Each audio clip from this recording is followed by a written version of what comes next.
mau berbagi. Akhirnya dihukum Allah si Sa'labah ini. Dengan cara apa? Perlahan-lahan Allah menghukum karena Sa'labah tidak bersyukur atas karunia nikmat berupa ternak kambing. Dia bersyukur, sombong pula dia. Wah, dicabut lagi nikmatnya sama Allah. Siapa contohnya? Sa'labah. Pernah dengar cerita Sa'labah? Sa'labah itu dulu miskin kali dia. Saking miskin si Sa'labah ini, sarung di rumahnya cuma satu. Jadi kalau dia sholat, Sa'labah ini dengan kemiskinannya, pertama begitu aktif dia ke masjid, taat dia sholat itu selalu di saf pertama. Tapi begitu selesai sholat dia pulang duluan. Sampai satu ketika ditanya sama Rasulullah dan para sahabat, ya Sa'labah, kau kalau sholat kenapa kau pulangnya selalu duluan? Dengan poloslah Sa'labah menjawab pertanyaan Rasulullah. Ya Rasulullah, sesungguhnya sarung di rumah kami cuma satu. Kalau aku lama-lama di masjid, kusangsikan waktu sholat akan segera berakhir. Kalau waktu sholat berakhir, istriku nggak bisa melaksanakan sholat. Makanya aku harus pulang cepat biar terkejar waktu sholat, biar biniku bisa sholat. Itulah polosnya Sa'labah. Kemudian Sa'labah memberanikan diri kepada Rasulullah untuk berbicara niatnya. Ya Rasulullah, kau kan Habibullah, kau kan kekasih Allah. Biasanya kalau kekasih Allah minta berdoa kepada Allah kan pasti dikabulkan. Terus kenapa rupanya, apa mau? Kata Rasulullah. Ini bahasa kita lah itu kan. Ya Rasulullah, doakanlah aku biar bisa menjadi orang yang terangkat ekonomi rumah tanggaku. Dengan itu mungkin aku bisa lebih bergiat beribadah. Bla bla bla bla bla bla. Apa kata Rasulullah? Udahlah, gini aja lah kau. Nanti kau kalau kaya lupa pula sama Allah. Tapi si Sa'labah ini dedesai ini. Dedesai. Banyak orang Jawa sih kan, Bu. Dipaksanya Rasulullah.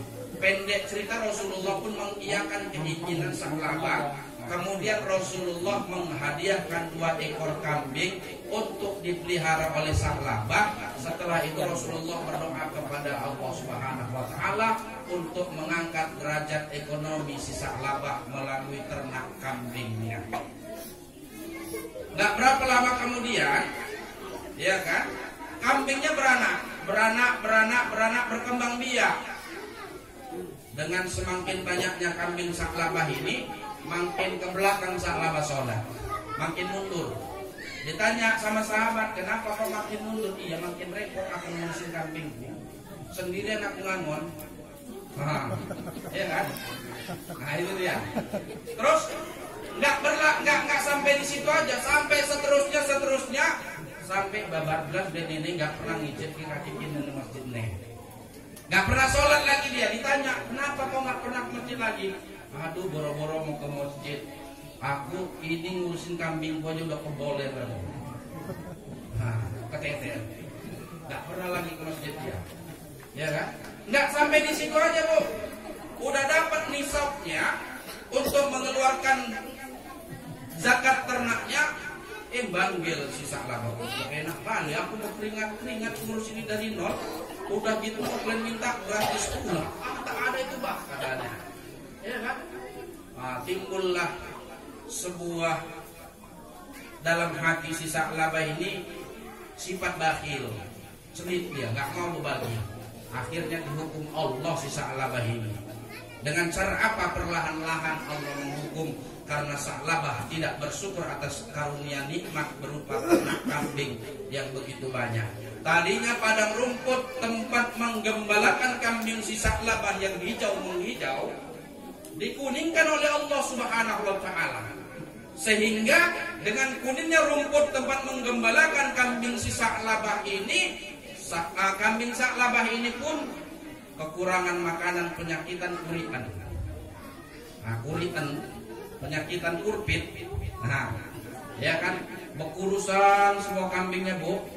Pak, akhirnya kambingnya mati satu persatu. Akhirnya Sa'labah pun jadi ganti nama jadi Jamilah, jatuh miskin lagi. Jadi jamilah si Sa'labah. Karena apa? Karena nggak mau bersyukur atas nikmat yang Allah berikan kepada dia.